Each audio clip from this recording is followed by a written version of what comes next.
And if any of you are willing to share any of these in the chat, that would be very nice.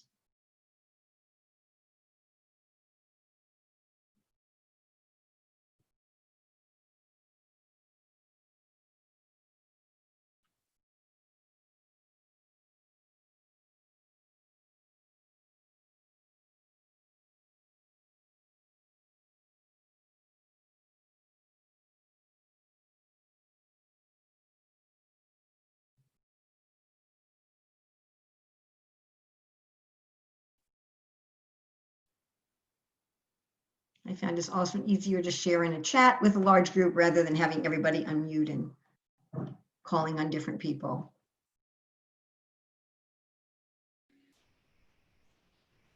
So we're getting some. Very nice, very nice. Anyone else would like to add something? We'll take another minute or so. If there's anything you'd like to add into the chat.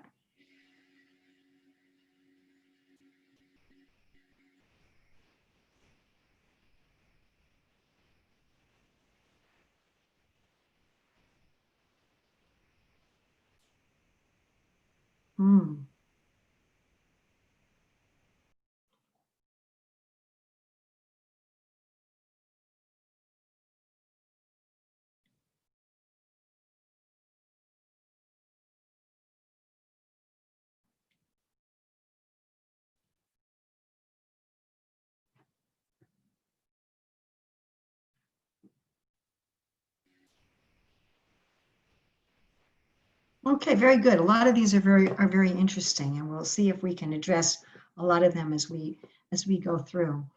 Let's think about the benefits of studying Srila Prabhupada's books with a partner or in a group. So one is that we get a lot more insights, right? I think a number of people mentioned about like compatibility or, you know, points of view, people who have the same interests.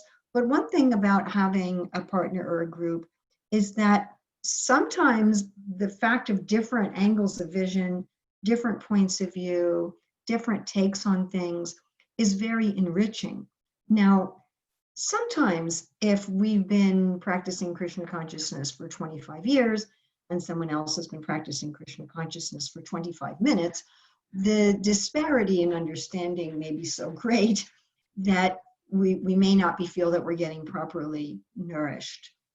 But still, having a group gives us a different perspective. And I personally find when I teach Shastra, even when I'm sitting on the Vyasasana teaching Shastra, that many times a question or a comment from somebody who's participating gives me a new insight, gives me a new take on things. And I found that to be the case even from somebody who may have come for the first time. So we have this kind of more insight. A number of you mentioned problems in having compatible time and compatible schedule. Well, one thing about having some kind of group or partner study is accountability. You know, if we say, all right, we're going to start a study group, we're going to meet every Friday at this time or every Sunday at this time, and people feel accountable. And I know this is going to sound kind of funny, but sometimes that can be increased if people pay something to be part of the group. You know, if they felt, well, I've paid something and so I have to show up and get my money's worth.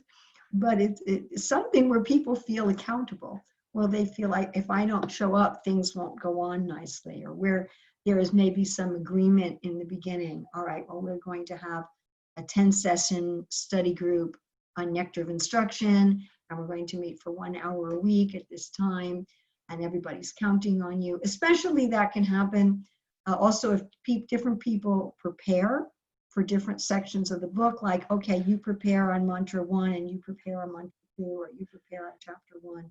So a sense of accountability. And I think most of us are more likely to study if we know that someone else is depending on us. You know, if I'm just picking up a book on my own and I'm saying, okay, you know, I should read Bhagavatam every day, I might say, well, today I don't have time and this has happened. But when I know that I'm going to meet with a partner or with a group and they're expecting me to come prepared, then I'm much more likely to actually be accountable. And then in the course of having a discussion, we connect with the other devotees, and we find, as I was saying before, that we get a lot of enrichment of our understanding. And we're going to have a little breakout session during this hour where we're going to hopefully experience that. The downsides of having group study or a partner is exactly what a lot of you brought up. Compatibility.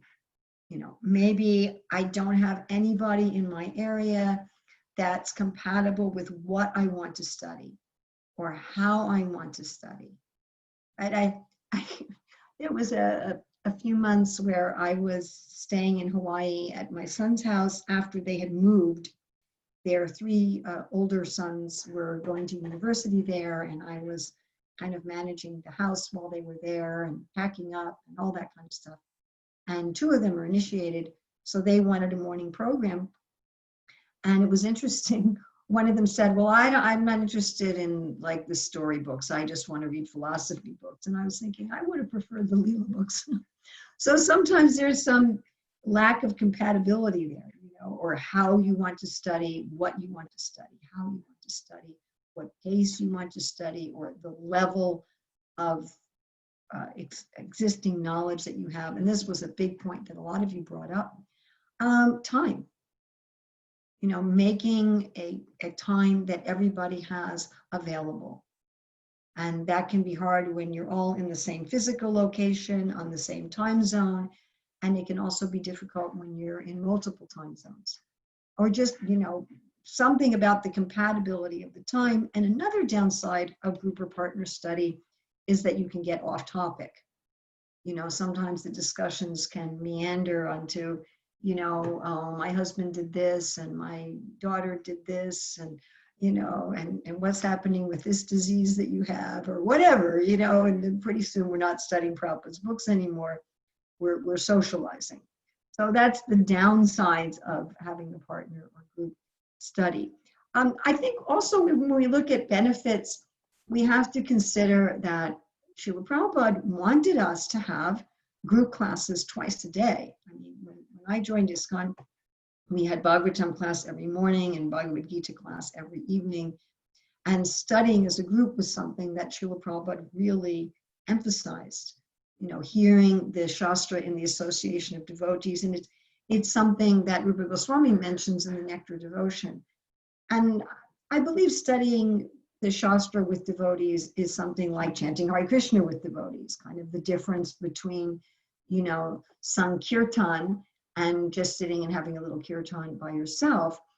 But again, it depends on the quality of it, doesn't it? I mean, I've been, if we're going to be perfectly honest, I've been to many kirtans where I felt, or many Shastra classes, where I felt I would have been a lot more enlivened being by myself than being in that kirtan or being in the class. But wow, when you're in a kirtan or a group Shastra study where everybody's focused, then you're getting this boost from the energy and the realization and the enthusiasm of everyone else. And the experience is just so dynamic. You know, it's so incredible when it happens right and it's compatible. It's really incredible. I mean, I do think of the situation with Yamuna, where she had moved some distance away from a temple and written Prabhupada, that the devotees were complaining that they weren't associating much. And Prabhupada said, if two people are compatible, then everybody will make advancement. And if 200 are not compatible, then nobody makes it. Overall, if we can have study of Prabhupada's books with a partner or with a group, at least for some of our study, we definitely get some major advantages. All right, we're going to look now at a number of different techniques, and I'm going to also be asking all of you if you can think of some techniques. In fact, I think before I list the techniques that Prabhupada Priya and I came up with when we were having our discussion, I'd first like to ask all of you, what are your techniques? And the reason that I would like to do this is twofold. Well, first of all, many of you are going to have thought of things that neither Prabhupada Priya nor I thought of. And the other thing is that we'll see as I'm hoping that each of you, we have how many participants? I'm hoping that each of you can write at least one thing. And by seeing that, you'll see that there's as many possible techniques as there are people. You know, one of the things Prabhupada Priya and I talked about is we don't want to come across as, I am the teacher and I'm going to tell you the techniques for studying and this is what you should do and then you'll be happy. Because that's not really true. It's rather artificial. Each of us ultimately has an individual relationship with Krishna, and these books are Krishna. So I'd like to take, about 3 or 4 minutes, and please write in the chat box. If everyone who's participating would write one thing in the chat box. What's a technique for partner or group study that has brought you joy in studying Srila Prabhupada's books? What's some technique in partner or group study that has brought you joy in studying Srila Prabhupada's books? Okay, 2 or 3 minutes, and if everyone can please try to write one thing.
Okay, thank you. I've asked Govinda Priya to capture all this, maybe copy paste to a doc file or something that you can get out to everybody. And I And saved the chat. excellent, thank you so much. Thank you so much. So, and as I thought, you know, a lot of you came up with stuff that isn't even on my list. So I really like the fact that there's sort of a recurring themes that I'm getting from this. And one is having some time before the reading or japa or bhajan or something where the group is entering into the right mood from the beginning. And isn't it often the case that we just take those sort of kirtans and bhajans as like a time filler?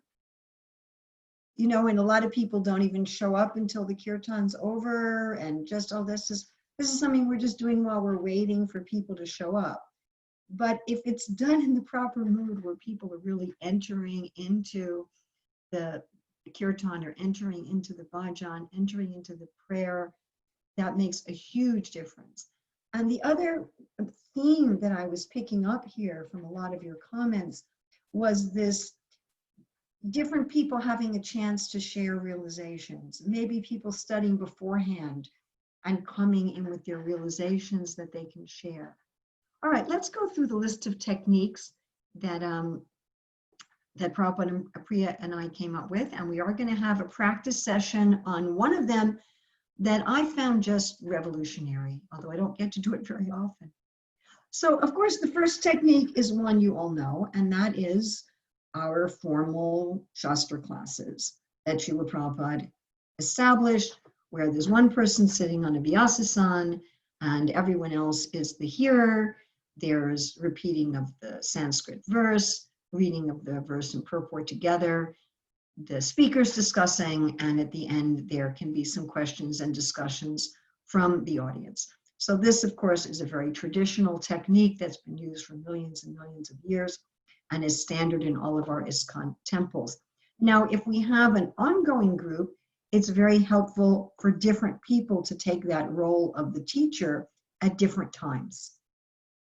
All right, then we have what a lot of you mentioned, different Shastra study programs like Bhakti Shastri, Bhakti Vaibhava programs. And most of these involve, again, a group that meets, just like you'd have for a regular temple class.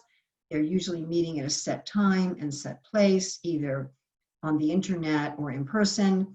And people are preparing for that class. They're coming, hopefully at least, they have prepared by reading a certain number of verses or a certain chapter. There's study guides to go along with that. There's group interactions, individual interactions, all kinds of experiential learning. There's some sort of exams.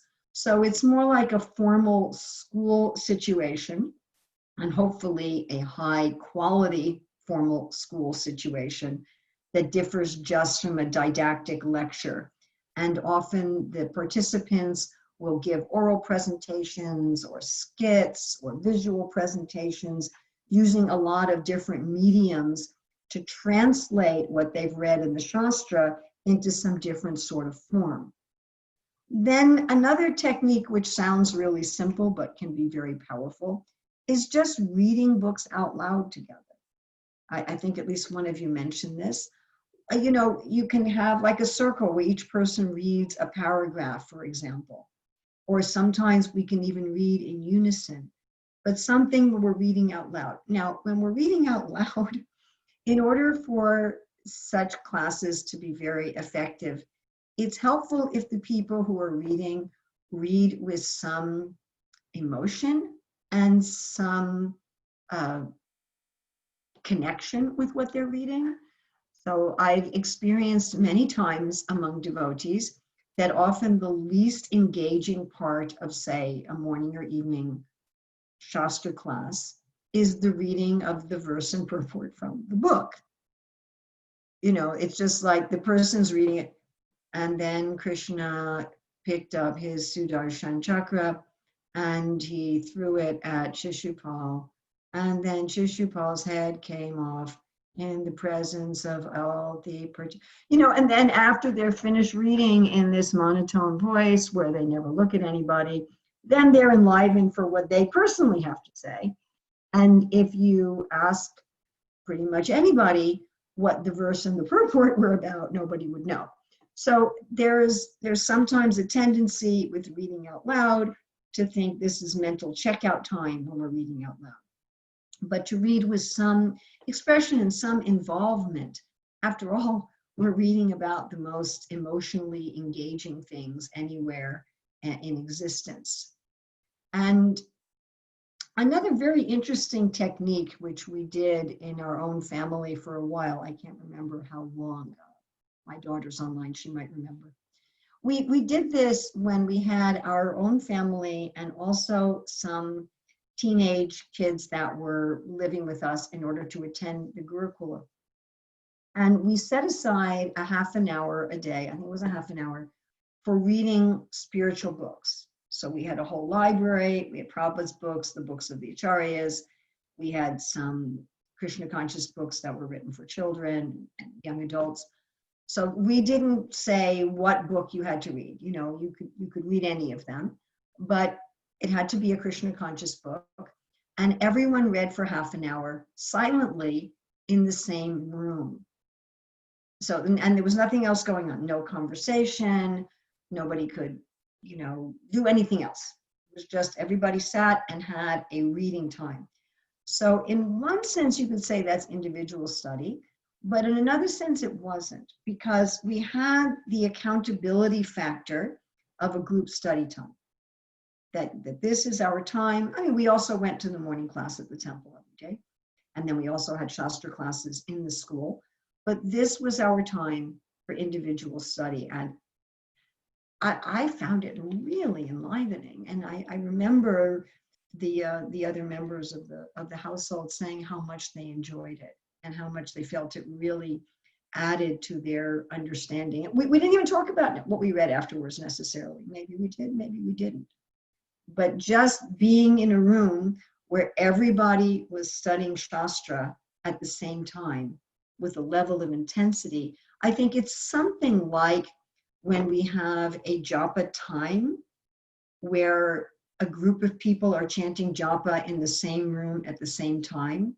And if everyone is actually chanting japa and chanting japa with concentration, then even though you're each chanting your individual japa, it can be very enlivening. Another one is that somebody reads a verse and purport, and then everyone in the group says something about that verse and purport in their own way. And this is something that a number of you mentioned, each person sharing their realizations. So, okay, what's your realizations about this? What's your realizations? What's your realizations? And it's helpful in that kind of a situation to have someone facilitating so that things stay on topic. And it could be, you know, whoever reads that verse and purport is facilitating. And if there's enough time, depending on the size of the group, then the next person reads and the size of the purport, the next person reads the verse and purport and again facilitates that sharing of realizations. And such a thing can especially be powerful if people have come prepared, if they've read in advance and noted down some sort of realization. So one could read, for example, say a chapter on their own, like a book club. You know, okay, everyone's going to read chapter 1 of the Bhagavad Gita, and then we're going to come together to share realizations at a set time. Something, what did I read? How did it impact me? And so forth. Now, another kind of a cousin of that, which is, or can be, very exciting, it's something that I really enjoy, is if people come prepared not so much with their own realizations, but with questions. And we used to do this in our high school classes, our Gurukul high school classes, as part of our Bhakti Shastri study. So everyone had to read a certain section, and they would come to the class having read that section of the Shastra, and they had to bring at least 3 questions to the class. And I would say, work at bringing questions that I, the teacher, won't be able to answer. Now, try to get really difficult questions. And this particular technique works especially well if it's a very safe environment. You know, if it's basically a confidential environment, this doesn't work so well in like a public recorded Shastra class, where people aren't going to feel comfortable to bring their real questions and their real doubts. But it works very well in a safe environment. And I would challenge my students, you know, think of the most difficult and outrageous questions that you have. One of my former students, who's now, I guess, in her late 30s, was telling me about a year ago about how when she went through a crisis in her life some years before, that what kept her in Krishna consciousness was the philosophy classes that we had in her high school Gurukula. And I remember, she's second initiated, she's a very wonderful devotee today, does a lot of preaching, a lot of teaching. I remember one of the questions that she asked in one of the Bhakti Shastri classes. She said, in this particular purport, Srila Prabhupada seems to be really criticizing Arjuna. How is that not Vaishnava Aparad? And I was thinking, no devotee would feel comfortable asking this in a temple room. Well, is Srila Prabhupada guilty of Vaishnava Aparad here for the criticisms he's making of Arjuna? But it was an environment where she felt safe to ask that question. And it ended up provoking a really interesting discussion. So to have people come not just with their own realizations, but with their own questions and their own genuine questions, and then to have a discussion about how to go about answering those questions. Now, on a side note, I'm the chairperson at present of the Shastric Advisory Council to the GBC.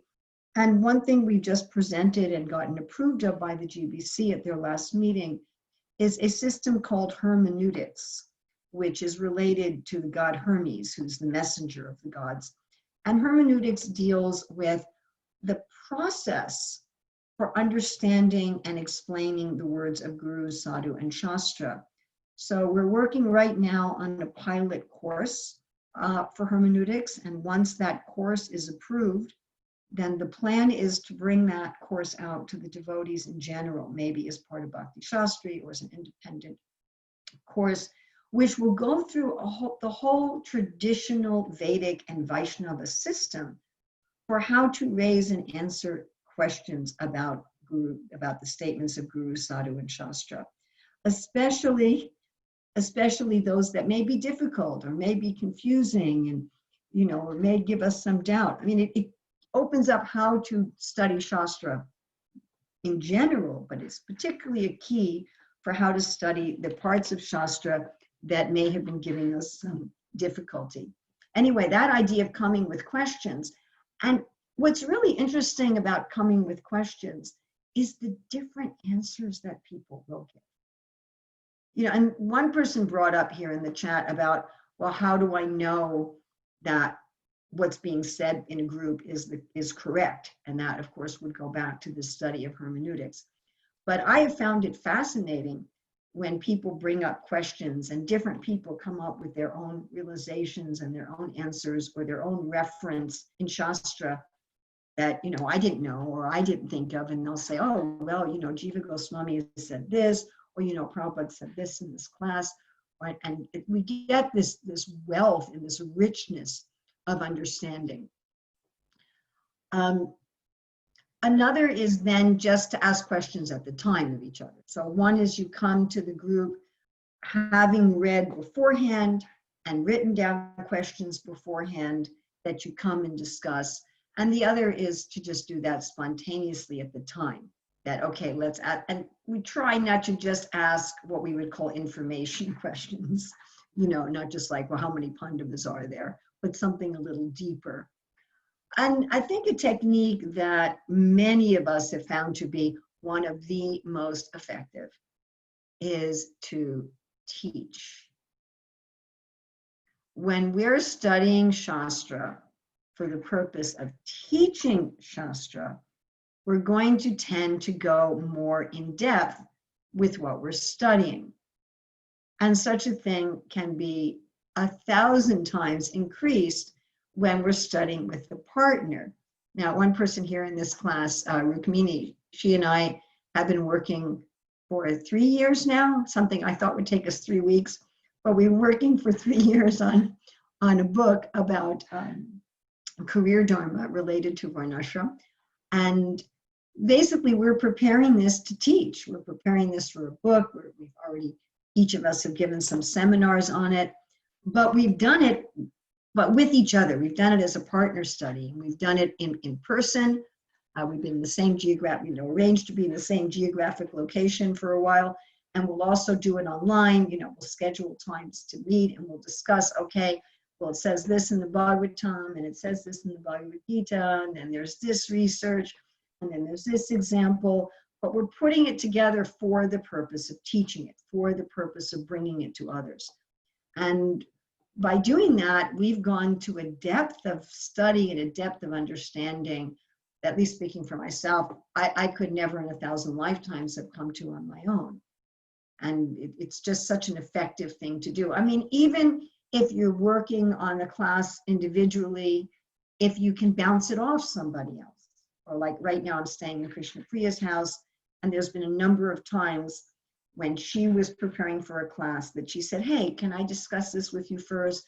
And what do the acharyas say? And I've done this sometimes with her, and okay, I'm giving a class on this verse. And I'm thinking, should I organize it like this or like this? And what about this thing that Jiva Goswami says? And it really like hones everything in your study. Vaisheshika Prabhu has a kind of a group program for studying Srila Prabhupada's books, which I have not personally used, but I've certainly know a lot of people who've enjoyed it immensely. And last year I was in a vehicle with him and some other devotees driving back from Rath Yatra in New York to the temple, and they were having this wonderful discussion based on his program of a group study for Srila Prabhupada's books, and it was very enlivening. All right, so I'd like to spend some more time now, the time that we have left. We're not going to get breakout groups yet because I have to demonstrate this with somebody first before you can go off and do it in breakout groups. But I'll give you a little introduction to this. So some of you may be familiar with Krishna Dharma and his wife Chintamani Dhamma. We have the Dharma and the Dhamma. So Krishna Dharma and Chintamani Dhamma. They're a couple in London connected with Bhaktivedanta Manor. And they're very frank that they were having some struggles in their marital relationship, that they decided that they were going to take Srila Prabhupada's formula of kirtan together and reading Srila Prabhupada's books together. And they developed a very specific, structured system for studying Srila Prabhupada's books. Now, when I first demonstrate this, you might think, oh my goodness, this is so structured. And I'll admit that when they invited me to their home for prasadam and to study with me, and I thought, wow, this is really formulaic and structured. But I got into it anyway. I thought, let me try it. Let me delve into it. And wow. Now, they usually do it just the two of them, but we did it with 3 people. So we're going to try this in breakout groups of 3 people. But I'd never really gone that deep to mine the jewels in Srila Prabhupada's books as I did in that session. Now, the other thing you're going to say about it is, Urmila, this takes a long time. If we use this as our only group study technique, we would never finish the Bhagavatam. And you're right. It is a very, very, very, very, very long way to study Srila Prabhupada's books. And I would not therefore advise this as your only way of studying Srila Prabhupada's books, but it is amazing. So I had maybe 3 sessions with them at different times. And at one point I was so enlivened that I said, I want to use this for a group Bhagavatam class. And they said, no way, you can't do it. It's meant for 2 people. They weren't even sure they could do it with 3, okay? They were really hesitant. Could they bring me and do it with 3? And I said, well, I want to try it. I'm the kind of person that if you tell me something is impossible, I want to go and do it. Just kind of like how I'm wired. So I thought, okay, let me try it. And maybe a week later, when I was giving class in London at ISKCON Soho, I used a slightly modified form. We didn't do every sentence. I just picked 1 sentence from the verse and 1 sentence from the purport to do this with the participants. And it was one of the most amazing Shastra classes I've ever experienced. So much, again, it was if you were going deep into the earth to get the most pristine jewels in a mind that nobody had ever seen before. And what was particularly amazing about that class I can still remember the verse and purport from that class, and I've given thousands of classes. So for me to remember exactly what verse and purport I spoke on at a particular time is very unusual. But not only that, I was getting emails and messages throughout the day from the devotees who'd been at that class with more and more and more and more. And even for the rest of the week, people kept coming up to me, oh, I got this, and I got this, and I got this, and I got this. And it wasn't even a very long purport. And it wasn't the kind of verse and purport where you thought it would be that level. All right. So I would like to, I'm going to do a screen share here.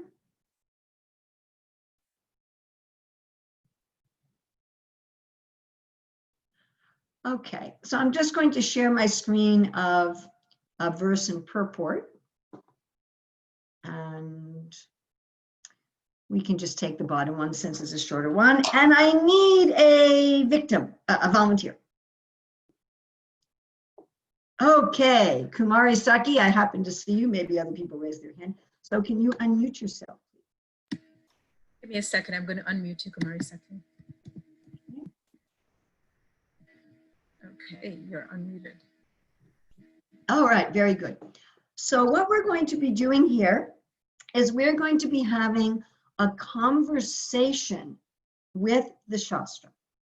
We're going to be having a conversation with the Shastra. So in a conversation, we hear what the other person says, and then we respond.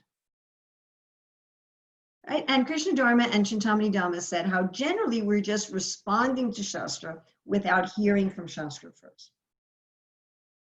So what we're going to do is we're going to take a sentence here, and we're going to make sure that we've heard what Srila Prabhupada is saying. And then our partner is going to make sure they've heard what we're saying. And the main thing we're going to distinguish between is what we're hearing Srila Prabhupada say and how we're responding. Okay.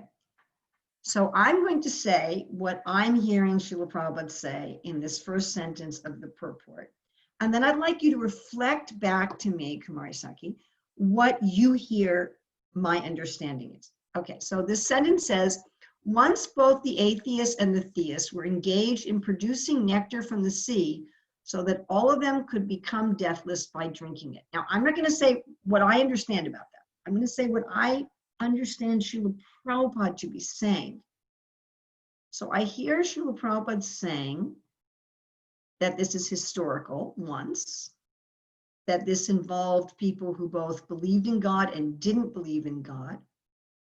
They both wanted to live forever, and so they worked together to get nectar from the ocean.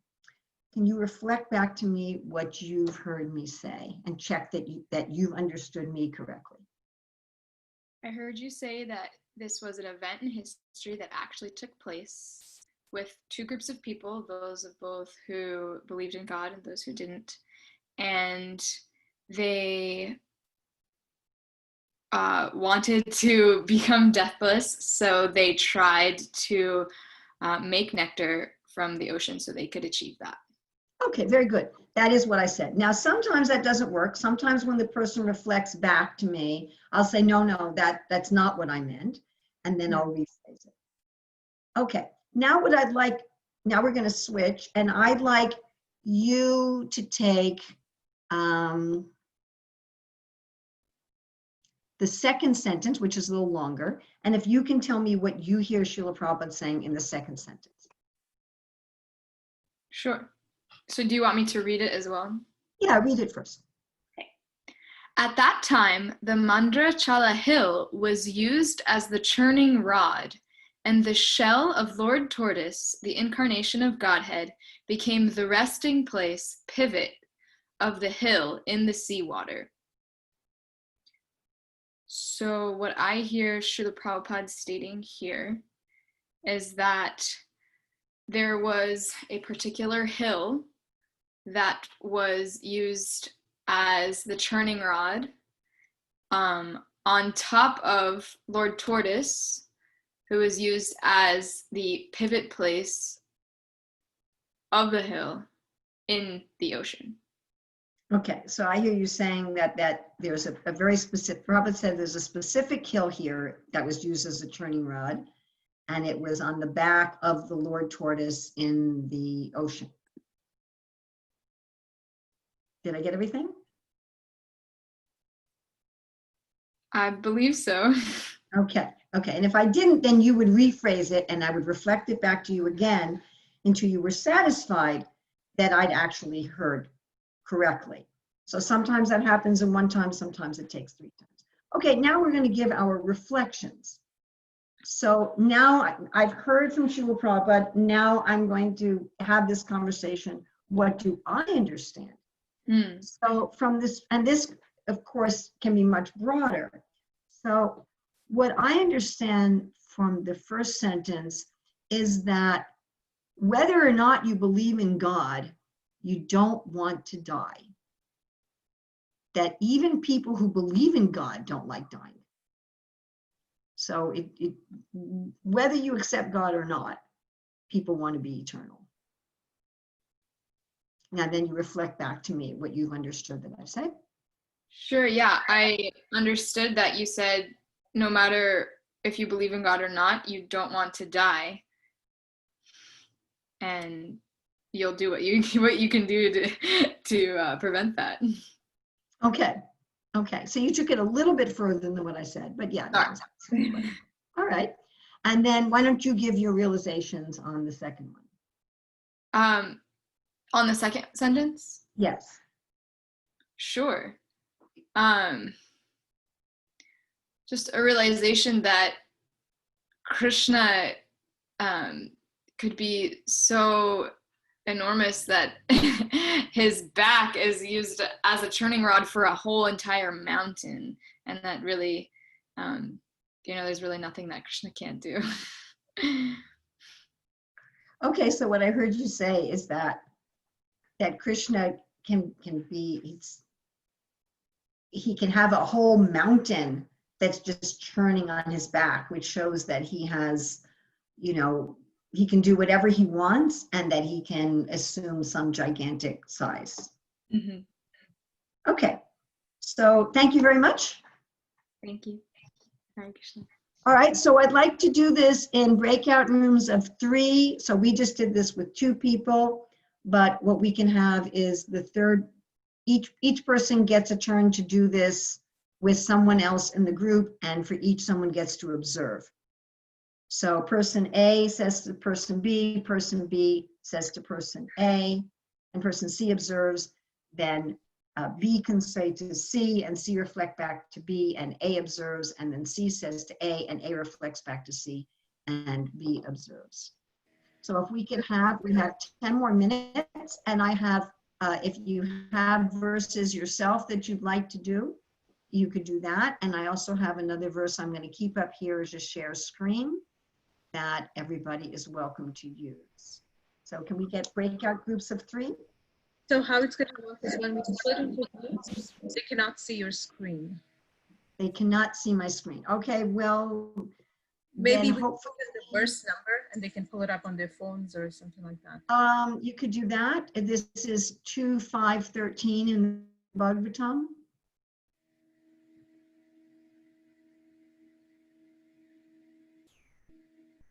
Okay.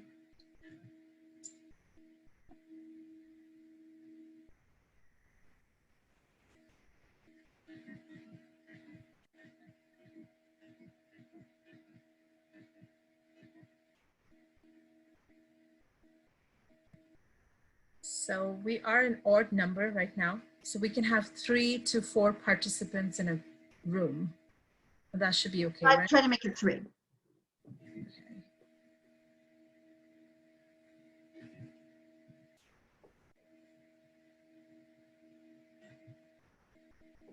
Okay. So some could have 2 or 3. 2 is fine. 2 is fine. Perfect. And for 10 minutes? Yes. Options. Let's give it 10 minutes. All right, so you will get, and as a host, Urmila Prabhu, you can move from one room to the other if you want to just tune in to any I of don't these. know how to do that, but maybe you'll help me. Yes. Okay, so accept your rooms. You'll get a little notification saying that to join the room. Okay, but I'm being invited to join a room too. You can join that room and then you can come back to the main room. I see. Okay. You should be able to see join room, or I can move you. If you just text me, I can move you to another room. Okay.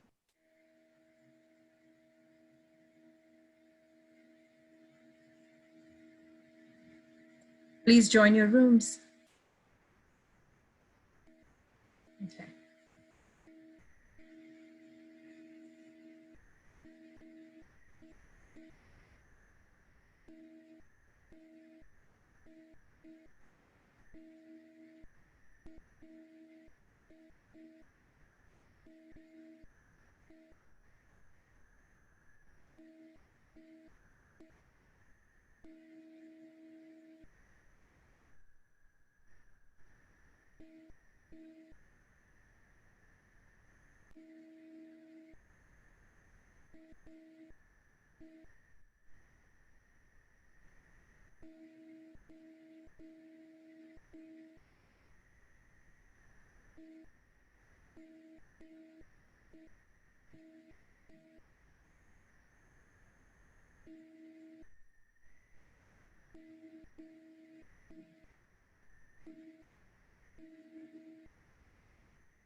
So some of you are still here. Would you like to join your rooms? Anna, would you like to join a room? I can move you to the room, or you can accept it.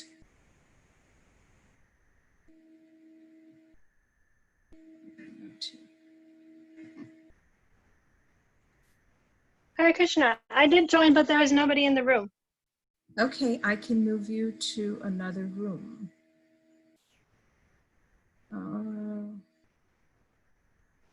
Let's move you to breakout room 3. Okay.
Welcome back, everyone.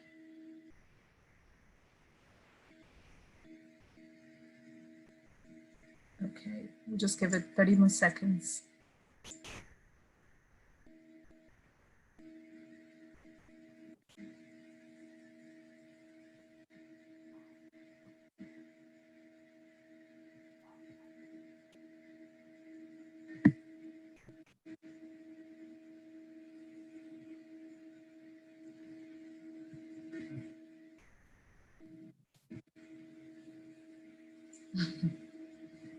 Rukmini Prabhu is saying not enough time. Yes, certainly. And I'm hoping that this is just a little taster, and that you can explore this more on your own. I had a wonderful time. I actually was participating in one of the breakout rooms, and I had a great time. And at least it brought me a lot of joy. I hope it brought a lot of joy to you. And I think that we're going on now to Prabhupada Priya's section, yes? Yes. We can take a few questions and then, we can go on for another 15 minutes, extra minutes. Prabhupada Priya can take them. So if anyone has any questions, you can raise your hand in the chat or type in the chat and I'll unmute you. We can take 2 questions. Keep them short. I see Tulsi Lata's hand already. Okay, Tulsi. Harival Mataji, thing is that we messed up with understanding. Like, is that like both of us should tell our reflections, or like while reading the purport, we are thinking of our reflections, what we understood, rather than what Prabhupada is telling, because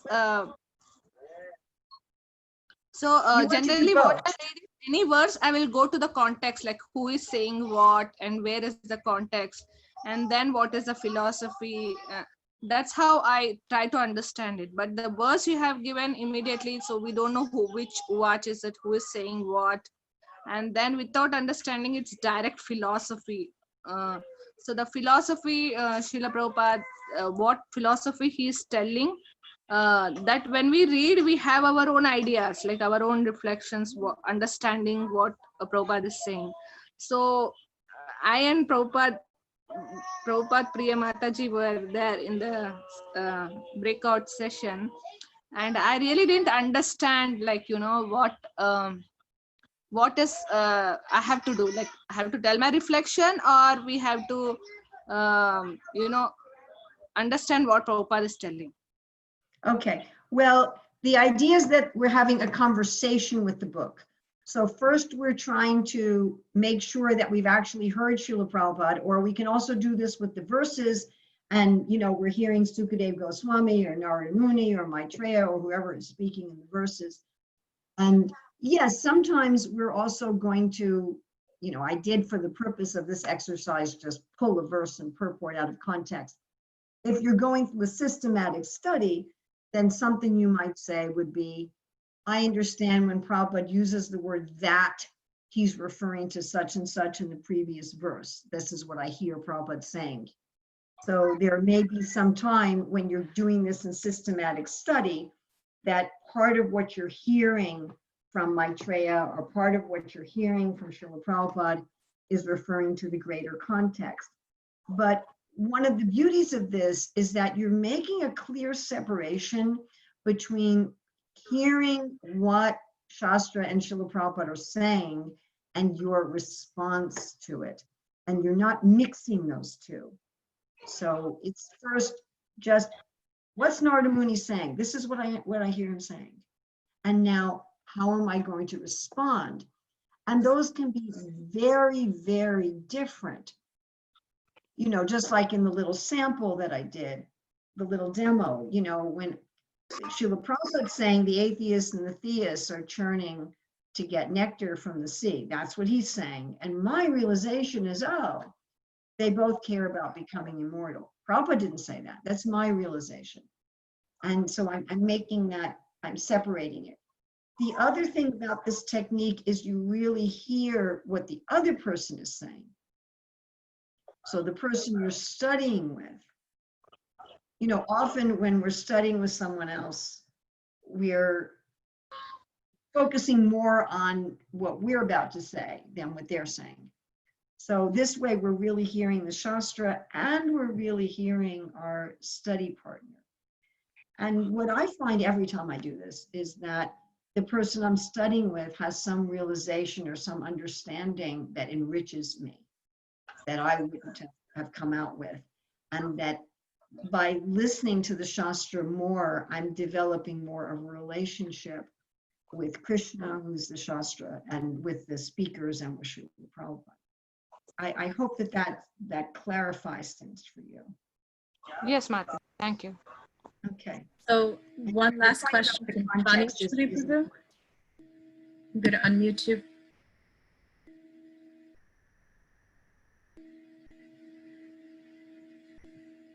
You're unmuted. You can ask your question.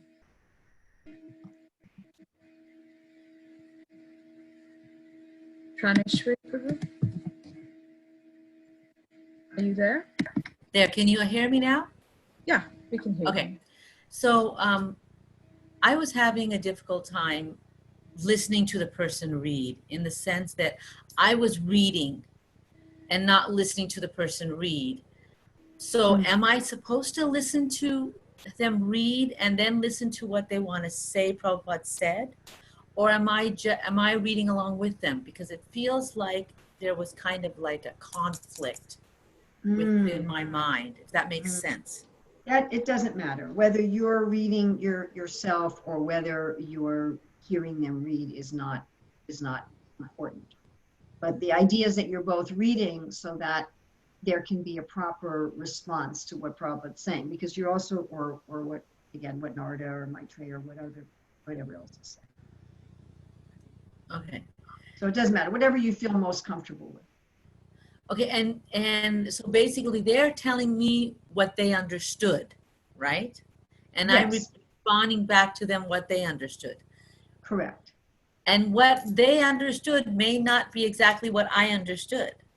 Yes. And it doesn't matter. No. Okay.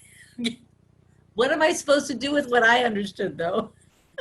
Well, it depends how you want to do this and how much time you want to take with it. Okay. Well, the way that Krishna Dharma and Chintamani Dham usually do it is they just take turns who's saying and who's responding, and they don't have each person say for each sentence.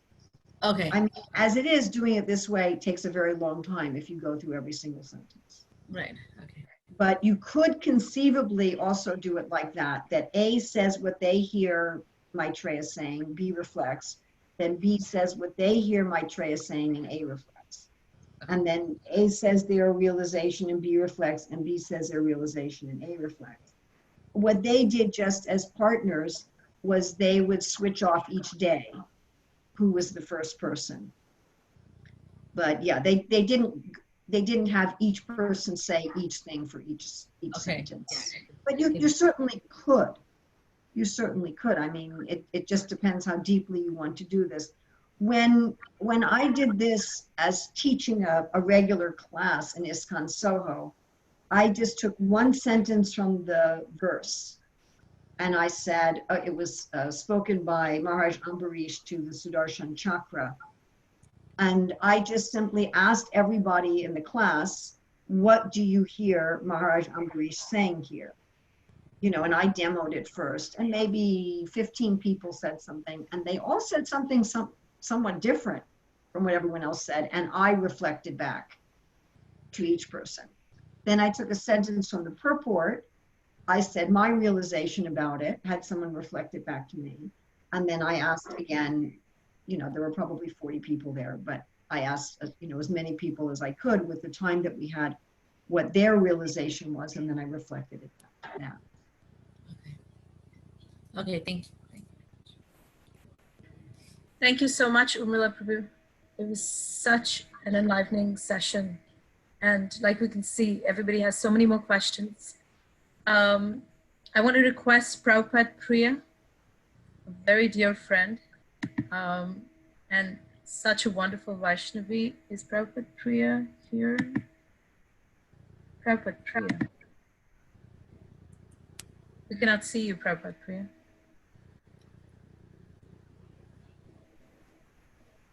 Maybe she just stepped out. But I'm going to introduce Prabhupada Priya. Prabhupada Priya has been a full-time devotee practicing Krishna consciousness since the 1973. She did her Bhakti Shastri, Bhakti Vaibhav from Mayapur. She was the head of the Shastric department in the Mayapur International School. She's currently working with the GBC College, developing many different courses. And it's such an honor to have Prabhupada Priya join us. And like Urmila Prabhu mentioned at the beginning of this session, that Urmila Prabhu focused more on group study, and Prabhupada Priya is going to be focusing more on individual self-study. And I am trying to see if I can pin Prabhupada Priya's video. Let's see. She was here. Is she there? She was here. Yeah, she was here. Maybe she, oh, there she is. She's back. Okay, we can all see her. Unmute her, I think. Yeah, give me a second, Prabhupada Priya. All right, Prabhupada Priya, you are unmuted. Hey, we can hear you. Bag. You can talk. All right. Thank you so much, Prabhupada Priya. We're grateful to have you here. Thank you for organizing it. How many participants are here now? We have about 40. Okay, sweet. Nice. So, welcome everybody. I know you've already been here for over an hour, but since I'm just welcoming you to my part of it, then welcome. Very happy that you're here. So yeah, Urmila Prabhu talked about reading in a group, and so I'll try to talk about reading individually, just on our own. And of course, in one sense, you might think it's easier to read on our own because, well, it's just a matter of getting the book, opening it up, and reading it. But sometimes that can actually be a lot harder than reading with someone else, because there's so many things that are, you know, so many other things that we think that we need to do that are more important. So I want to ask you, I'm not sure. I guess maybe in the chat you could just answer me or yes or something like that. How many of you actually currently have a regular program of reading Srila Prabhupada's books on your own? Like either, you know, you read a set number of pages a day, or you read for, you know, a certain amount of time every day, or, you know, you have a book that you're working your way through. So just put it there on the chat.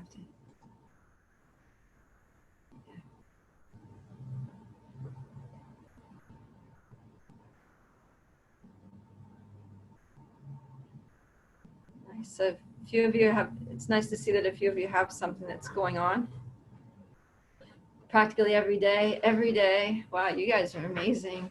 I guess that's why you joined this, I guess that's why you joined this conference, is because you're already finding some joy. And some of you say that you do it and you want to read more, at least one verse a day, at least 30 minutes. Wow, that's really good. More spontaneous, on and off, somewhat regular. Yeah, so it looks like most of you at least are pretty much reading, some of you more regularly than others, some of you more than others. I was talking to a friend, and actually I live at Krishna House in Gainesville, which is a preaching center, and we have a lot of young devotees. So the other day they were going out running, and then one of the girls came back and she was not feeling well after running. Of course, it might have something to do with the heat. But then my roommate said, well, when was the last time you went out running? And then she said, maybe 2 weeks ago. And she's like, yeah, it's like, in order to get the benefit from exercising, you need to do it regularly, like a little bit every day or maybe every second day, but there can't be like a big gap. Otherwise, whatever you gained, you know, during your workout session, it sort of atrophies over the next, you know, 2 weeks, so that the next time you go out and run, it hurts as much as it did the last time. You never passed the pain stage. So it's a little bit like that with reading. So if you read sporadically, it's like you'll read and it, you know, you'll be just getting into it, and then if you don't keep reading, so many days pass, then it's like the inertia factor sets in. You're like, oh God, you don't even remember what you read the last time. And, you know, you just sort of like lose, you just sort of like lose it. You know, it's hard to get started again. So the best thing is to have something regular. Even if your regular is once a week, but at least make it regular so that it's like something that you will do. That really helps. But I feel like, you know, even looking at some of your videos here, I can see that a lot of you have like beautiful bookshelves in your homes. And it's really nice. I have my bookshelf here with books. And sometimes I look at my bookshelf and I think, dang, I wish I had more time to read those books. Because I think, you know, without asking you what the obstacles are, I think the main obstacle is just that, you know, life gets in the way. And we tend to read when we have spare time rather than really mold our lives around reading as a sadhana, like as something as crucial of a daily practice as chanting our 16 rounds.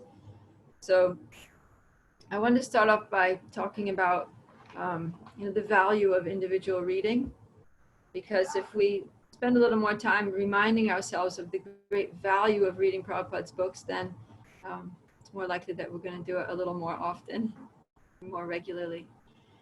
So yeah, I was just thinking about my experiences of reading over the years. And at the best of times, you know, when I'm really focused, my experience is that when I sit down to read Srila Prabhupada's books, it's very much the feeling that I'm sitting down with Srila Prabhupada, you know, in his most, say, philosophical moments, you know, because if we think about when Srila Prabhupada wrote the books, so actually he didn't so much write his books, but he spoke his books. It was, you know, in the middle of the night, everyone else is sleeping. He's, you know, the only one awake. The whole world is still, and he's just completely concentrated. And Srila Prabhupada said that his purports were his ecstasies. So we're sitting with Srila Prabhupada in those deeply devotional, deeply thoughtful, and ecstatic moments. You know, it's so powerful. It's those moments and those feelings and thoughts that Srila Prabhupada experienced at those times when he was writing, that's like immortalized in his purports. And we're so fortunate that we have access to those devotional ecstasies of the pure devotee. And, you know, with every purport, he's just giving us the mercy, you know, that they're saturated with compassion, because Srila Prabhupada's writing his books, it was really motivated by compassion, because he had a mission. You know, his spiritual master gave him a mission to preach in the English language. But at that time, the Bhagavatam didn't exist in the English language. So Srila Prabhupada, he was thinking that, okay, I need to, so two things are happening in those purports. One is his devotion, his, you know, his devotion for his spiritual master, for following the order of the guru. That my spiritual master is giving me this instruction, I have to do it, and this is an essential part of doing it. And the other is his compassion for all of us in the Western countries, English-speaking people in the world, that, you know, so one is just faith and dedication in Guru, the other is compassion for the fallen souls, and both of those things merge together in Srila Prabhupada's own personal devotion and manifest as his purports. So these purports are something very extraordinary. And in my life, in my own life as a devotee over the past, say, almost 30 years or so, Prabhupada's books have really been a shelter for me. You know, whenever I'm going through some hard time, or I'm just really confused, or, you know, life is tough, as it often is in Kali Yuga, it's like Srila Prabhupada's purports are the things that I turn to. They're like my go-to for emotional support, you know, because, I mean, even more so than the holy name, because maybe it's just because I'm a very mental person, sort of mental intellectual person. But you know, when I don't know if it's the same for all of you, but when I chant, my mind can still wander. You know, like say you have an argument with somebody, and then you're all upset. You know, so you're like, okay, I need to ground myself. I need to connect with Krishna. Let me chant. So you're trying to chant the holy names, but you're going over the conversation, what the person said, what you said, what you could have said, what you should have said, what was wrong about what they said, and what you're going to say to them next time. And it's like the whole thing is going, you know, it's like this whole drama going through your mind while you're chanting. But something about reading, it has the ability to, you know, because it's got that, it's sort of got some mental substance to it, you know. So when you read, it's like the words on the page are pulling your mind in. At least for me, it works more so than the holy names, which is sort of like a sound vibration that you're supposed to hear, but it's not necessarily mentally engaging. So the books are very mentally engaging, and what they do is that they get hold of your mind and they like lift it up, you know, to the spiritual platform. They put you sort of on the balcony, you know, where you can get a higher view, or a bird's eye view, or more appropriately a Shastra Chakshu view, you know, where you can see your situation, you can see the problem, the conflict, whatever it was, through the eyes of scripture. You can see it philosophically. That, I mean, all these things happened, yeah, but actually philosophically it's just the interactions of the modes of nature. I mean, the three modes, and you know, we have our karma is playing out. It's you know, my anarthas, the other person's anarthas, just, you know, butting head against each other, and it's not really ultimately to do with me as an eternal, blissful, knowledgeable spirit soul. So, and practically every one of Prabhupada's purports can bring us to that kind of vision and help us to, you know, transcend the difficulties of life. So I feel like, and Prabhupada's books are always there for us. And let's see. When we experience that, then we can really feel grateful. You know, we can develop a sense of gratitude towards Prabhupada's books, that they're actually teaching us something. Because it's in those moments when we are having difficulties or challenges or conflicts in life that we can have the most deep, meaningful learning experiences. And when you open a book, just like when you open any book, it's like you're opening your heart to learning.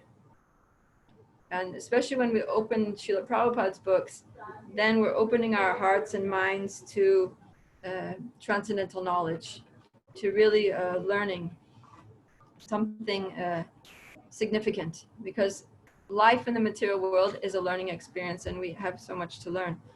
So yeah, the gratitude comes when, by that learning experience, the negative situation that we were in becomes transformed into a positive one.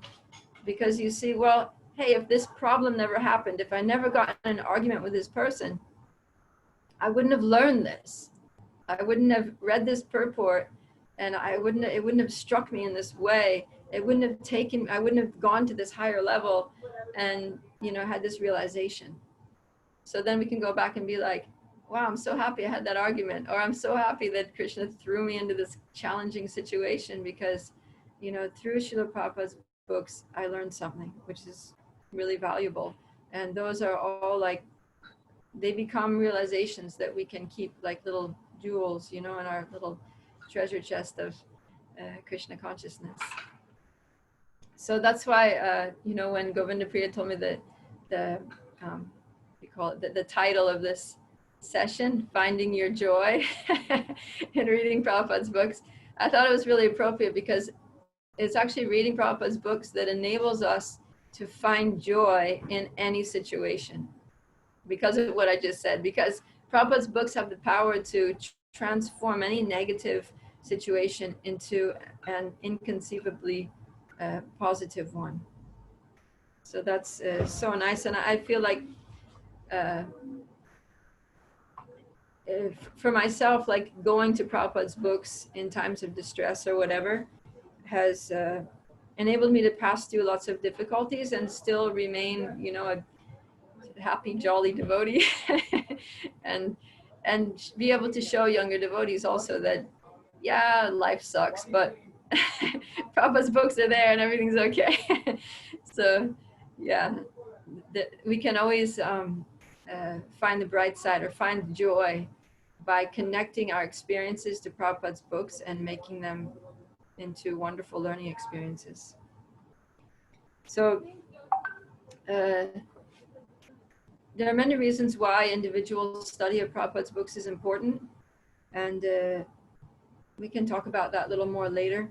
But I think that probably one of the most important reasons for individual study is that you know, just like Amila was saying, that these books are living, they're Krishna basically, and we all have our own relationship with Krishna. And the books, you know, it's the book Bhagavat, it's the book incarnation of the Lord.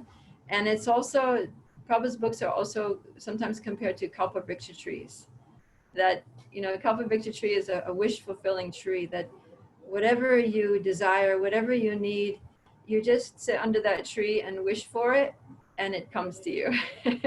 So Srila Prabhupada's books is like whatever you need, whatever support you need, whatever little, you know, piece of knowledge you need or understanding you need to help you in that specific situation that you're going through right now. That's what you'll get from Prabhupada's books. And so because all of us are going through our own personal unique challenges, then we need to have that alone time with Prabhupada's books where they can just speak to us one-on-one. You know, because I have my problems, you have different problems. I have a certain situation, you have different situations. So what I need to learn is different at this point in time than what you need to learn. And I always found it really funny that, you know, when different people read the same verse and purport, they come out with like very different, not so much understandings, because we all sort of like, you know, understand basically what Prabhupada's saying, but we take home different messages, different lessons, or it just hits us in different ways. And that's what Mother Amala was saying was one of the great benefits of studying in a group, is because the different insights can shed a new light on it that we wouldn't have seen on our own. So I'd like to get everyone to do a little exercise in this, and then we can share later. So I'll just choose a verse and purport, and get everyone to read it on your own. It's always nice to read out loud, so it's good that you're all muted. So I'm going to ask you to read the verse and purport out loud, and then just note down, you know, like in one sentence, what struck you particularly, like what really struck you, what one thing was the most prominent point in that purport for you. Okay, so let's do I'll do a verse here that's like a known verse. So let's do 1-17. That's let me just get it here. Yeah, that's Srimvatan Swakata Krishna. So it's a verse that most of you be familiar with. And so if you all just take, I don't know, like, how long will it take to read a verse and a purport and note down a point? Maybe 5 minutes. Is that okay? You don't need to don't overthink it. Just like whatever strikes you, like, wow, that was a cool point that Prabhupada said there in the purport, and just note it down. Okay? Just repeat the verse again. 1-17. 1-17.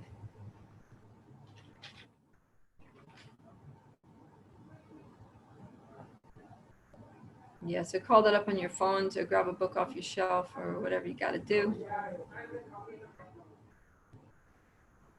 All right, so everyone read it out loud. I want to see your lips moving.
You guys all good?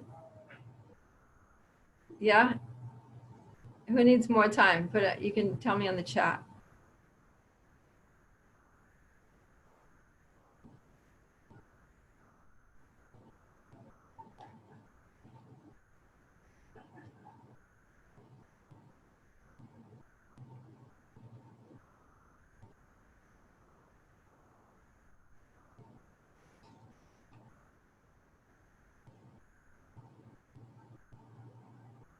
Oh, I need to scroll down this chat. Okay, I'll give you a little bit more time.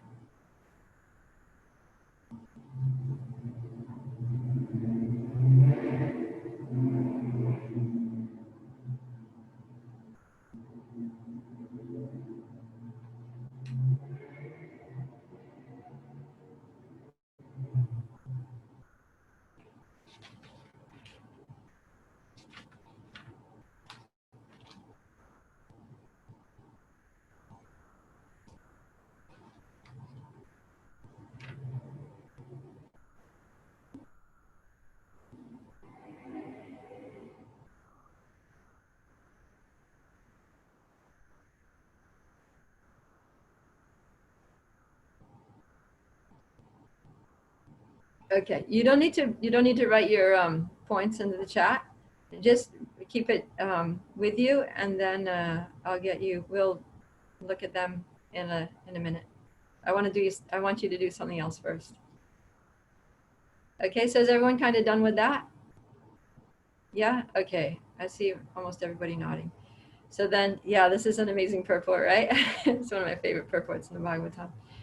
So the next thing I want you to do is, because with individual study, what's really nice is to try to think about how we can take Srila Prabhupada's purports and apply them in our lives.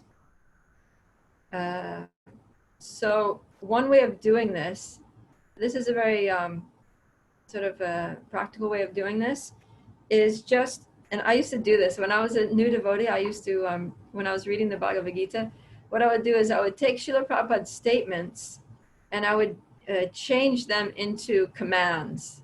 You know, I would put them into the imperative form. So, and you can't do this with every statement, but you can do this with a lot of them. And then it's like, instead of Prabhupada just making like a general statement or a general principle, it's like he's telling you this is what you have to do. So, for example, so I'm looking at, this is a few verses earlier, 1, 2, 14. I'll just read the first sentence of the purport here, 1, 2, 14. If realization of the absolute truth is the ultimate aim of life, it must be carried out by all means. Okay, so when I read that, Prabhupada's making a statement. He's just saying that if realization of the absolute truth is the ultimate goal of life, then it must be carried out by all means. So, but I can take that statement and I can turn it into an instruction for myself. Like, so what Prabhupada is saying is, he's saying two things actually. One, I mean, he's saying if, but you know that he's kind of like heavily suggesting that it is, right? So he's saying one thing is that basically realization of the absolute truth is the ultimate aim of life. So that's one thing. And the other thing is that therefore, because it is the ultimate aim of life, it must be carried out by all means. That means all means. So whatever we have to do, and you know, all means, all of our activities, all of our time, all of our energy, that needs to be dedicated towards realization of the absolute truth. So then I can turn that into an instruction for myself that Prabhupada is saying. Prabhupada Priya, everything that you do, all your time and energy has to be used for realization of the absolute truth. That's what Prabhupada is telling me right in that sentence. By all means, whatever you do, just make it, if it's not in pursuance of realization of the absolute truth, it's useless. So don't do it. Do things only that help you realize the absolute truth. So like that, we can really like, you know, get these purports to become, you know, directives, you know, for our lives to keep us on track and doing what we're supposed to be doing. So I'd like you to also, so let's go back to that purport that you all read. And then you may be able to do this with the statement that you thought that really struck you. If you can, great. If you can't, then you should be able to. You might just need to be able to, you might just need to, you know, like tweak it a little bit. Like even the first sentence here. Messages of the personality of Godhead, Sri Krishna, are non-different from him. So then, I mean, that's a really profound statement right there. Did anybody have that as their statement that struck them? Because I don't want to spoil it. Oh, you did? Okay, I won't do it then. I'll let you do it and tell me. All right, so whatever your statement was that you selected, just change that into an instruction for you personally. Like, what do you need to do? What is Prabhupada saying? Through that, what is he telling you you need to do?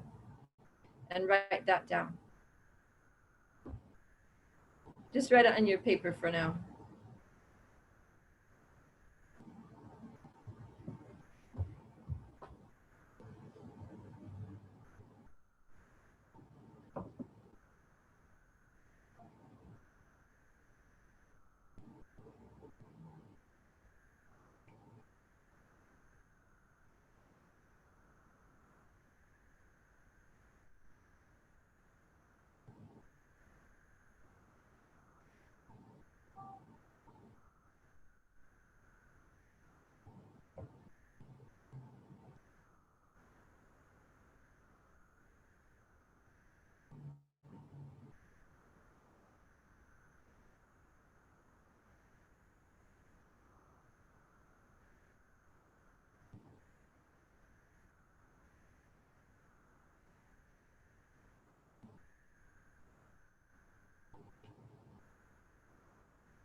So, Do you want so us to type it?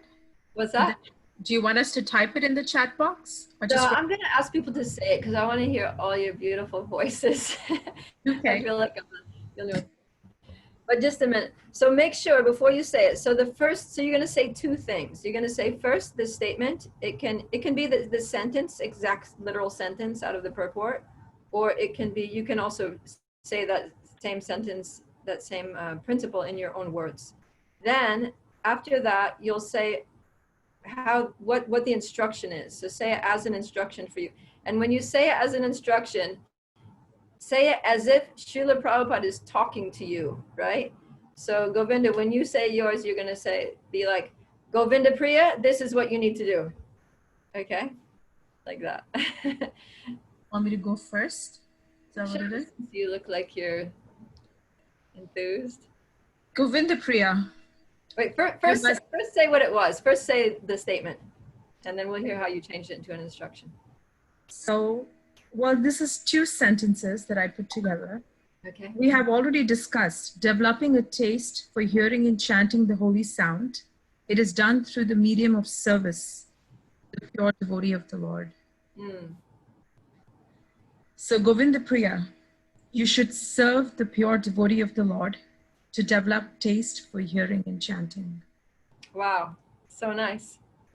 So did it like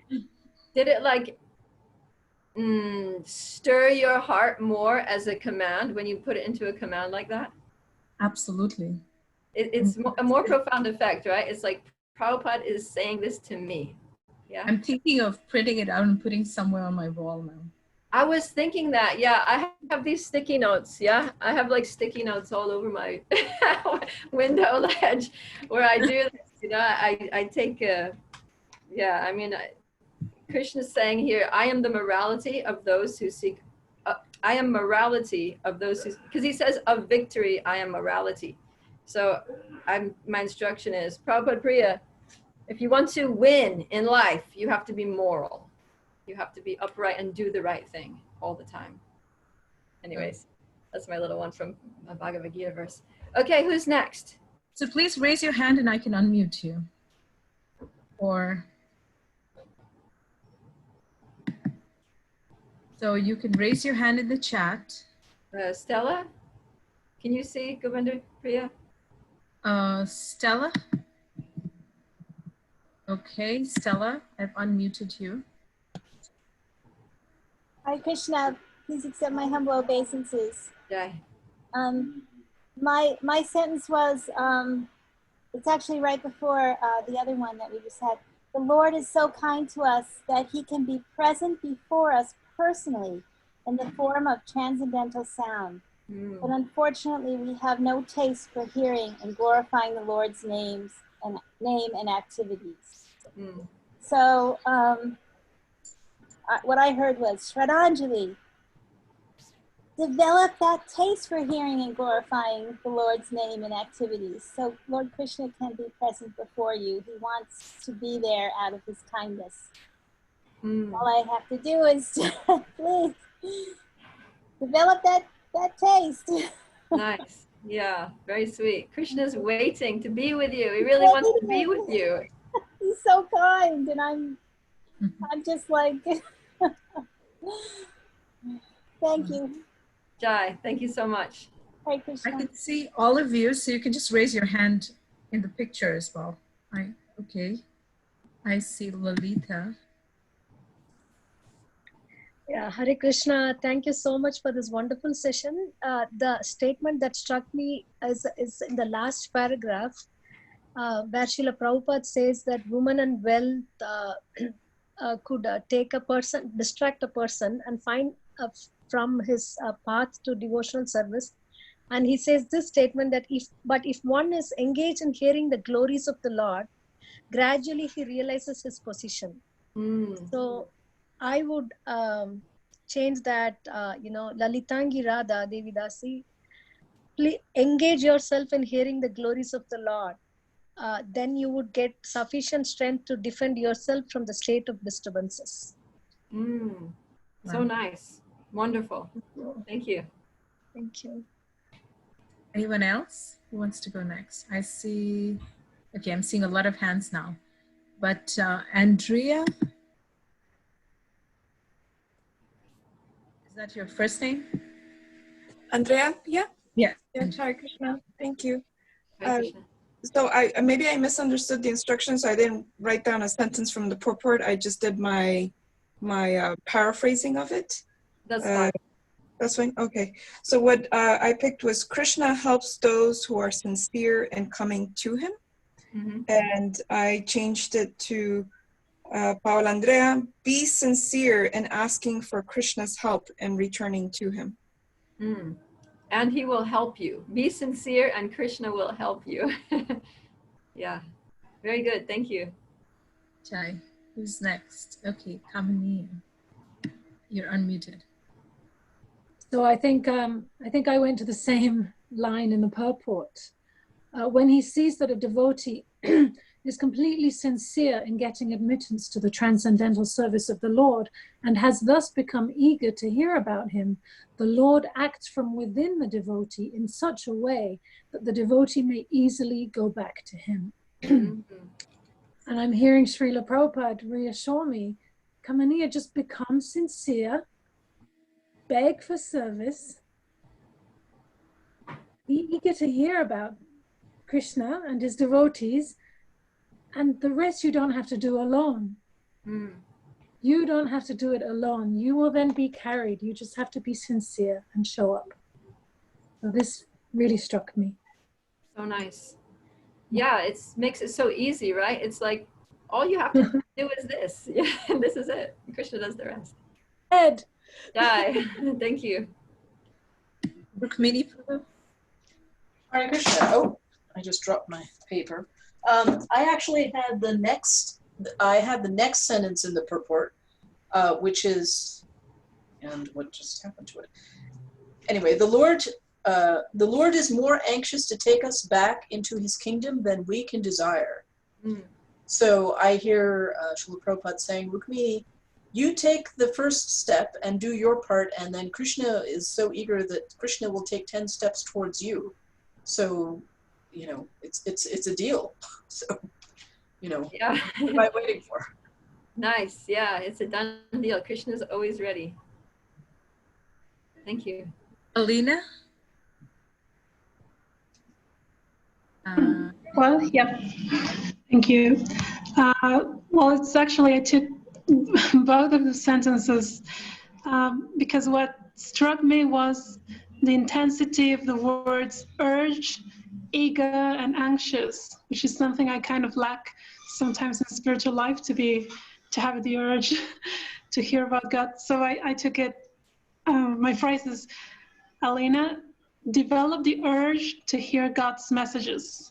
Alina, become eager to hear about him, and the Lord will act from within you, so that you may easily go back to him. The Lord is more anxious to take you back into his kingdom than you can desire, Alina. Nice. So reassuring, isn't it? Yeah. Yeah, it brought me to tears. And you can hear Prabhupada's voice. You know, just like imagine Srila Prabhupada sitting in front of you and saying that to you. Yeah. Yeah, it changes the sense because it feels so kind. Well, whether the purport, it feels a bit more distant. That's right. Yeah. When you read it like as statements, it's kind of theoretical. It's like, okay, I understand. Yeah. It's like something to understand, right? It's like, okay, Yeah. I got the point. You know, I got the point. I got the gist. Yeah, it's But more when you here. do this, it's like Prabhupada's. It's like, yes, this is what I have to do. Yeah. Thank you. Venu Gita. Hare Krishna Mataji's and Prabhu's. Tanvat Pranam. So I'll read first. We have already discussed developing a taste for hearing and chanting the holy sound. It is done through the medium of service to the pure devotee of the Lord. And my statement is Venu Gita. You can achieve everything through the medium of serving the pure devotees of the Lord. Just serve them. Nice. Very good. Very, very clear and straightforward. Yes, thank you. Tulsi Latha. Hare Krishna Mataji, Dandavat Pranam. So I was reading in middle of this, like the Lord is more anxious to take us back to his kingdom than we can desire. most of us don't desire at all to go back to Godhead. Only a very few men want to go back to Godhead. But anyone who desires to go back to Godhead, Sri Krishna helps in all aspects. So after reading this, Tulsi Lata, please desire sincerely to go back to Godhead, and Lord Krishna will help you. Yes, Krishna responds to our desires. We need to desire. Thank you. Marisaki? I chose the same sentence. The Lord is more anxious to take us back into his kingdom than we can desire. So I hear Srila Prabhupada saying, Kumarisaki, just have a small desire to connect with Krishna, and Krishna not only will help you, he wants to help you. So sweet and so true. Thank you. Anybody else would like to share? What happened to Krishna Priya? She's still there? She had her hand up. Krishna Priya. She disappeared. Oh, Jalangi Prabhu? Okay, Champakalata wants to share it. I'm going to go with Jalangi Prabhu first. Yeah. I have unmuted. Yes. So I was struck with the sentence where it stated this, then these Krishna messages, they are virtuous when properly heard and chanted. And for me, the meaning is that please always have proper, wonderful attitude towards Srimad Bhagavatam or Prabhupada's books. Be always like truthful, sincere, eager, respectful, and loving, and even worship Srimad Bhagavatam with flower and incense. Yeah, nice. So have the proper attitude because these messages are virtuous when properly heard and chanted. Very nice. Thank you. Champakalata. Hare Krishna, thank you so much for organizing this. This is exactly what I needed. So I think I'm the fifth person to pull this sentence out. The Lord is the Lord is more anxious to take us back into his kingdom than we can desire. So what I hear when I read that is, Champaka, have faith. Stop being afraid that you have to chase any kind of situation or person in this world to find satisfaction. All you got to do is look at Krishna and he'll reciprocate, because it's his desire so much more than it is mine even. So he'll fulfill all my desires. He'll be my everything. All I have to do is turn to him. That's right. Yeah.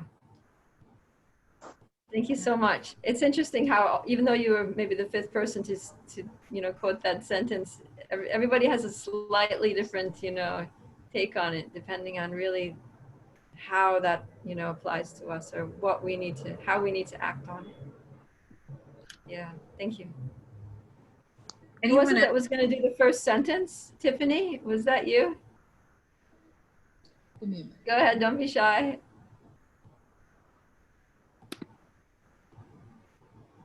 Oh, I'm sorry. I muted you again. Hold on.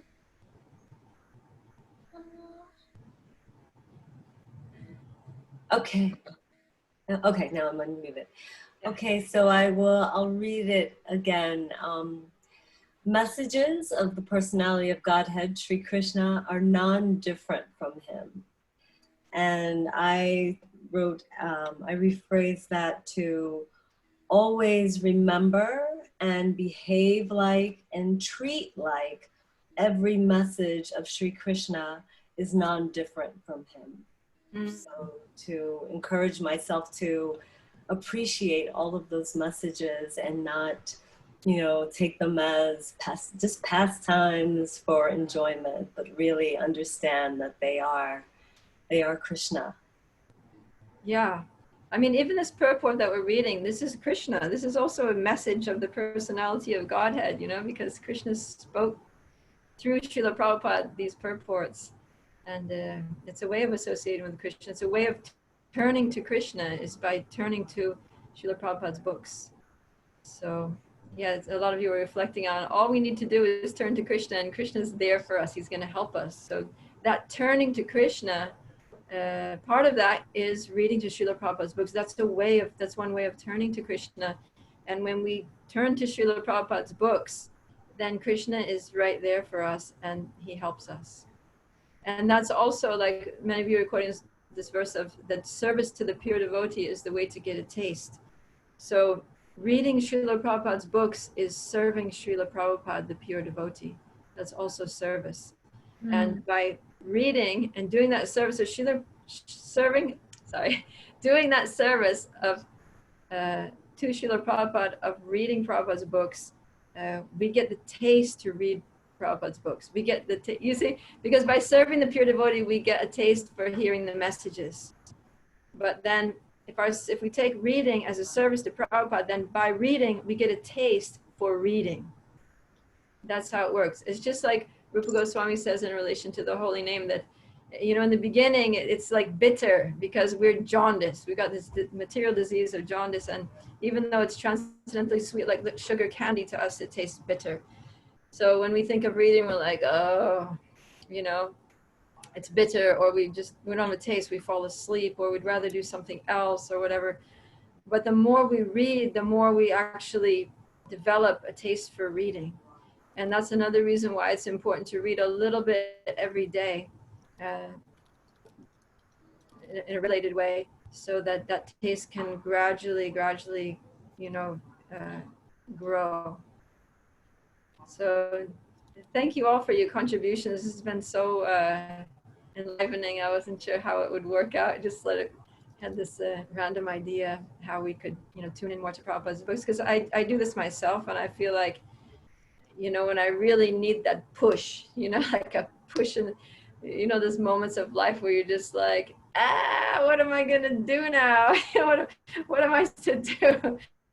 And you just read a purport, and then Srila Prabhupada tells you just what to do. And like we saw, it's actually a lot easier than we think, right? It's so much easier than we think. All we need to do is just serve the pure devotee. We just need to hear the messages of the Bhagavatam. Just need to turn to Krishna, and Krishna's just waiting there to take us by the hand and take us back to Godhead. We just need to have the desire. So, yeah. Okay. What do you think, Govindapriya? It's 5 o'clock. It's only 2 o'clock here. Oh, sorry. So we have another 3 hours. We can read some more reports. You know, I think we can open up for a few questions. Okay, great. Yeah, I like the idea. Anyone has any questions? I'm going to start with my own question. Sure. Tell us some practical tips of, you know we should read Prabhupada's books, and a few days it's great. I've been reading every day. And then sometimes you have so many services and you're just so involved in so many things that it's so easy to say, I'll do it tomorrow. I'll make up tomorrow. And then it's another. Yeah. How do I overcome this tendency to procrastinate, especially when it comes to reading? Well, what I do is, sometimes I get really swamped with stuff and I'm just like 1 hour of reading, not possible.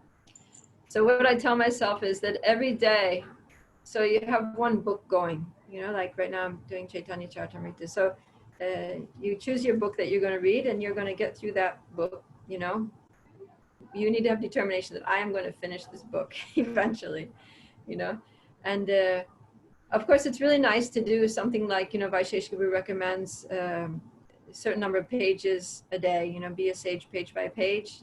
And then, I did that first time. I mean, the second time I read Chaitanya Charitamrita, I did that. I did 16 pages a day or something, and I finished it in, what was it, 9? I can't remember.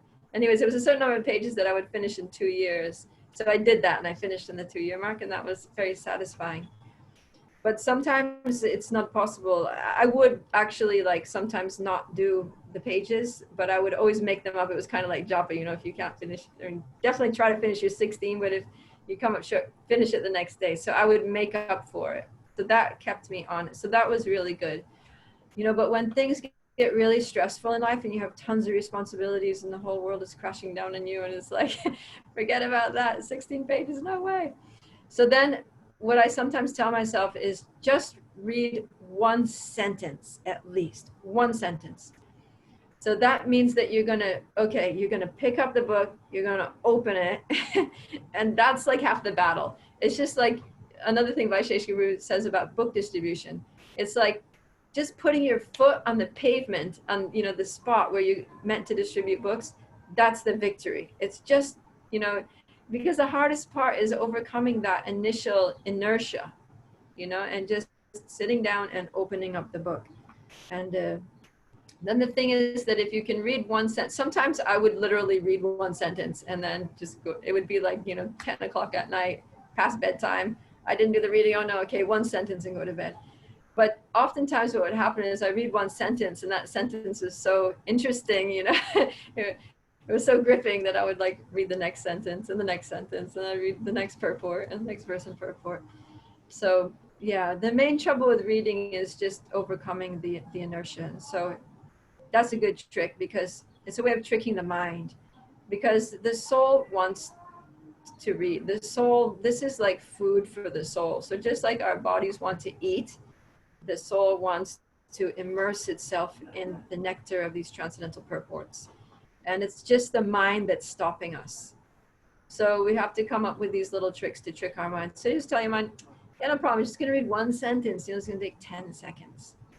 And then see where it goes from there. And if you can stick to that every day, then, many days you'll read a lot more than one sentence. But at least one sentence you'll do, and that'll keep you in touch. That'll be like the thread, that's holding you to it, that's keeping you connected to the book, connected to Krishna, and connected to your vow. You can do it as a vow to Srila Prabhupada that I'm going to read your books at least one sentence every day. And then it becomes like, the pearl, the thread that's holding the pearls together. And each one of those is a sentence here, and a purport there, 10 pages here, 1 hour there. And that's your beautiful necklace of transcendental wisdom, and that your relationship with Krishna is growing on. Thank you. That's so profound. Thank you so much. I see Venugita has her hand up. I'm going to unmute you, Venugita. Hare Krishna Mataji, thank you so much. I just had a reflection what Mataji just discussed, that what she said is, I have taken a vow that no matter what happens, whether I'm going to bed at 12, because sometimes I am working and I get late and with so many things, but I've taken a vow that I will read at least one shloka every day. And that has really helped me to go through it. Sometimes I feel that, oh, I'm so tired. Like 2 days back, I was working till 2:30. And then I said, I have not done my reading. So I took my Bhagavatam and I said, at least just one shloka. And I read the first shloka. I'm reading third canto where Kapila Dev instructing about fruitive activities and the movement of bodies. I started reading, and I didn't even realize that I actually read 7 of those purport. Wow. That's so interesting, that section, right? Yes, and it really helps. Just take it, maybe one shloka, just one translation, one purport, and it takes you through. Oh yeah. Jai. Keep it up. You're doing great. Yeah, and even if you can only read one sentence, somehow the sentence that you read is going to have so much in it, that one everything. sentence, yes, that it's going to carry you through your day. Yeah. Thank you. Anything else? I'm speaking on mute. Yes, Tulsilata. Mataji, my question is like, overcoming this inertia of, setting ourselves and reading. I really feel good when I read in group. We have a 4 Mataji's group, and we read every day 1 hour. But reading myself, taking out book reading is very difficult for me for many reasons. Like my son, he tends to pick up the book and so many other stuff. But what I was thinking is that when we read in group, we are overcoming some inertia, and that is giving me like weekends at least. I will sit weekdays we read in a group, and Saturday, Sunday, weekends at least I will sit and read something, at least reflecting or saying something in the group that what I understand. So the question is like, is this like intermittent individual reading and group reading will help us, or I have to do both group reading and individual reading every day? means every day it's not possible. Well, so that's why, like, how can how it will improve my taste to read if I do like individual every day or just regular like weekends. Yeah, no, it's really good that you're doing the group reading. I guess that's on the weekends. Like I was saying, I feel like the individual reading is very important too, because we're individuals and we're working on our individual relationship with Krishna. And, you know, like we were saying here, that Krishna is non-different from his messages. So, yeah, maybe you could try to add just this one sentence a day, one sound verse a day. Like every night before you go to bed, keep the book on your bedstand, and just before you turn off the light, read one sentence, and then go to sleep. And go as you're drifting off to sleep, you meditate on the meaning of that verse that you just read. It'll be nice. So like while group or individual, I have to do this habit of making one verse at least every day individual. I feel like it's very nice if you can do that. And it doesn't take a lot of time, you know, it's just a matter of seconds to read one verse. So, yeah, I know that it has made my life just keeping this individual connection, you know, and seeing Srila helps you to see Srila Prabhupada's books, not something that you study. It's not like an academic exercise that you get together and you're studying it, but it's actually your personal shelter, you know, it's what you turn to in times of distress, in times of confusion. It's like the shoulder that you can always cry on. It's like the person that can always, it's like the best friend who can always give you the most useful advice to solve all your problems. So we need to cultivate that kind of relationship with Prabhupada's books, and it's a very. Thank you, Mata. You're welcome. So it's 2:10. Alina had a question. Okay. Maybe we can take that as the last question and then sign off for today. If Sure. that's okay with you, Prabhupada Priya. Alina, I'm going to unmute you. I know you typed it, but it'll be better if you. Yes, you're unmuted. Okay, Hare Krishna. So I'll just read what I wrote. Sometimes when I'm reading, you know, Srila Prabhupada sometimes uses words such as one should, or the living entity must, or one has to do, which imply an obligation. Or like I have a problem with these words, and sometimes I may not be this obedient, relaxed, receptive mood, and I actually feel like rebellious to what the books say, you know, and I sometimes like reject it, like, oh, I don't want to know about it. So I reject reading japa. So I don't, and sometimes I feel very super devotional and I can read chapters in a row, but are there any tips on being more docile to Srila Prabhupada's instructions? When you're in this... You don't have to be docile. Yeah. You can, I mean, it's fine, you know, like if Prabhupada says something and you're kind of like, why should I do that? You know, great. So then write down the statement, you know, whatever Srila Prabhupada's saying you have to do or you must do, and then write down all the reasons why you don't feel you need to do it. And see how many good reasons you can come up with. And then examine your reasons and see if those reasons are just coming from the mentally bodily platform, or whether they're actually coming from your real innermost self as a spirit soul who's trying to cultivate a loving relationship with Krishna. So write down the statement, write down all the reasons why you think you don't need to follow that statement, and then reflect on it, where that's coming from, whether it's coming from the mind, material mind, intelligence, and ego, and then look at it again from your real self as a spirit soul, and who's trying to develop a loving relationship with Krishna, and then come to a conclusion based on that, your own conclusion. about what is most favorable for your personal development. Okay, yeah, I'll do that. Thank you. Yeah. Jai. Jai. Thank you so much, Prabhupada Priya.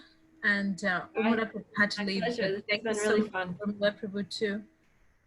We're so very grateful. All of you joined, participated so actively, and that's what makes this association so special and precious.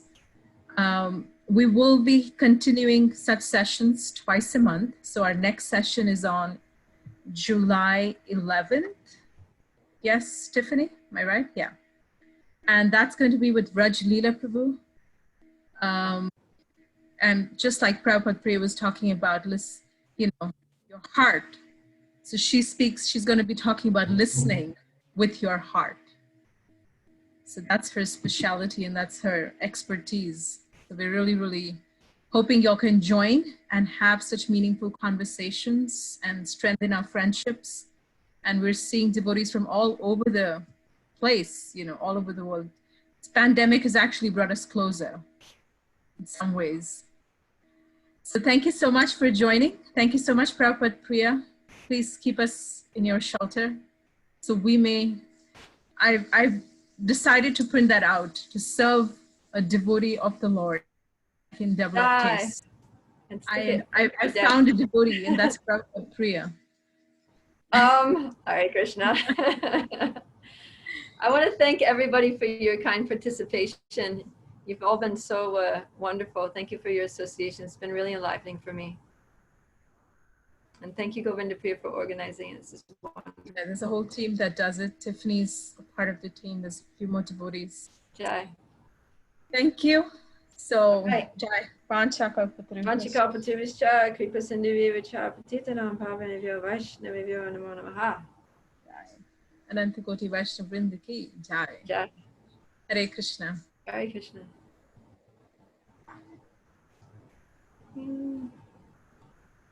I am going to save the chat so you all can leave.